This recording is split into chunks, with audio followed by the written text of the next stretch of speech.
نحمده ونصلي على رسوله النبي الكريم. أعوذ بالله من الشيطان الرجيم. بسم الله الرحمن الرحيم. رب اشرح لي صدري ويسر لي أمري واحلل عقدة من لساني يفقهوا قولي. قال الله تعالى في القرآن المجيد: يا أيها الذين آمنوا كتب عليكم الصيام كما كتب على الذين من قبلكم لعلكم تتقون أياما معدودات فمن كان منكم مريضا أو على سفر فعدة من أيام أخر وعلى الذين يطيقونه فدية طعام مسكين فمن تطوع خيرا فهو خير له وأن تصوموا خير لكم إن كنتم تعلمون. شهر رمضان الذي أنزل فيه القرآن هدى للناس وبينات من الهدى والفرقان فمن شهد منكم الشهر فليصمه ومن كان مريضا أو على سفر فعدة من أيام أخر يريد الله بكم اليسر ولا يريد بكم العسر ولتكملوا العدة ولتكبروا الله على ما هداكم ولعلكم تشكرون. صدق اللہ العظیم العظیم.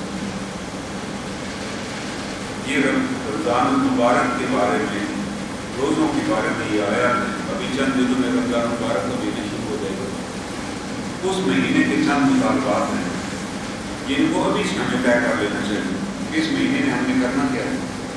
ایسے ہی گزار دینا ہے جیسے باقی مہینے گزار دیتے ہیں. یہ مہینہ گزر گیا، آپ نے روزے رکھ دی اور بیٹھا. اگر یہ ہم نے کیا تو پھر ہم نے اس مہینے کا حق ادا نہیں کیا. اللہ تعالیٰ فرما رہے ہیں: یا ایھا الذین آمنوا. عبداللہ بن مسعود رضی اللہ تعالیٰ عنہ، یہ قرآن پاک کے پہلے صحابہ میں سے پہلے مفسر عبداللہ بن مسعود تھے، جنہوں نے جا کے کوفہ اور بصرہ میں آپ کو بتایا گیا تھا آپ کو گورنر لگا دی. انہوں نے کہا: میں نے گورنر نہیں لگا کے کیا کرتا. پھر آپ کو، کیونکہ اس زمانے میں فوج جو تھی وہ عراق اور شام کے بارڈر پر رکھی جاتی تھی. شہروں میں فوج کو رہنے کی اجازت نہیں تھی. وہاں ہم نے ایک کنٹونمنٹ بنائی. ایک تھا کوفہ اور ایک بصرہ. حضرت عمر رضی اللہ تعالیٰ نے کہا جی فوج وہاں رہے گی تاکہ گردر سے وہ خطرہ ہوتی جی فوراً بارڈر پہ پہنچے. علیحدہ بستی بنا دی گئی. تو عبداللہ بن مسعود رضی اللہ تعالیٰ عنہ کو استاد بنا کے وہاں بھیجا گیا کہ آپ وہاں جائیں، ان کو قرآن پڑھائیں، ان کو قرآن سمجھائیں. قرآن کیا حکم دے رہا ہے. تو اس زمانے کا ہر سپاہی وہ بھی قرآن کا عالم اور قرآن کا مفسر اور قرآن کا حافظ کھڑا ہوتا پتا تھا کوئی اور ہمارا کیا کام ہے. یا تو اللہ کی راہ میں جہاد کر رہے ہیں یا قرآن حکیم کی آپ تکمیل کر رہے ہیں. یہ وہ وجہ تھی کہ وہ ان کی وہ جو فوج تھی اس زمانے کی، اس نے بغیر لڑے کتنے قلعے فتح کیے. لوگ ان کے کردار کو دیکھتے تو لڑنے سے انکار کر کے یار ان کے ساتھ ہم کیسے لڑ سکتے ہیں، یہ تو ہماری فوج سے بھی بہتر ہے. نتیجتاً عراق اور شام میں کتنے قلعے تھے جو اسلامی فوج نے بغیر لڑے آ سکتی. اور سب سے بڑا مرکز جو دنیا کی عیسائیت کا سب سے بڑا مرکز تھا جس کو بیت المقدس کہتے ہیں، وہ بھی بغیر لڑے آ سکتی ہے. یہ تاریخی حقیقت ہے. کیونکہ اسلام کا لشکر جب وہاں پہنچا، ظاہر ہے اس وقت کی دنیا کی سب سے بڑی طاقت عیسائی تھے. ان کا مرکز تھا بیت المقدس. وہیں پر ان کی عبادت گاہ تھی، وہیں وہ اسی کی طرف رخ کر کے عبادت کرتے تھے. یہودیوں کا بھی برکت وہیں پر تھا. کتنے انبیاء علیہ السلام بیت المقدس میں تشریف لائے جن کی تدفین بھی وہاں کے مزارات موجود ہیں. ان کے لیے تو سب سے مقدس ترین شہر تھا جس کے لیے پورے یورپ میں اپنی فوجیں بھیجی تھی وہاں پر بھی، جس کی مدد کریں. اور حضرت عمر رضی اللہ تعالیٰ کے زمانے میں جب مسلمانوں کا لشکر پہنچا بیت المقدس کے دروازے پہ، بیت المقدس کے جو چیف اسقف اعظم اس کو کہتے تھے، جو چیف پادری تھا ان کا، کیونکہ یہ شہر مدنی کنٹرول میں تھا، اس نے کہا جی اگر آپ کا خلیفہ آئے نا تو ہم بغیر لڑے دروازہ کھول دیں گے. ہم آپ کے خلیفہ کو پہلے دیکھنا چاہتے ہیں، اس کو بلا لیں، ورنہ ہم لڑ مریں گے. ایک ایک یہودی اور ایک ایک عیسائی جو اکٹھ مرے گا یہاں پر، ہم آپ کو ابھی نہیں آنے. تو اسلامی لشکر کے جو کمانڈر تھے حضرت ابو عبیدہ بن الجراح رضی اللہ تعالیٰ نے خط لکھا مومنین کو کہ جناب ہم پہنچ گئے شہر کے دروازوں پہ، ہم کھڑے ہیں، اب آپ کا کیا حکم ہے. آپ حضرت عمر اور حکم روزانہ حکم جاری کرتے تھے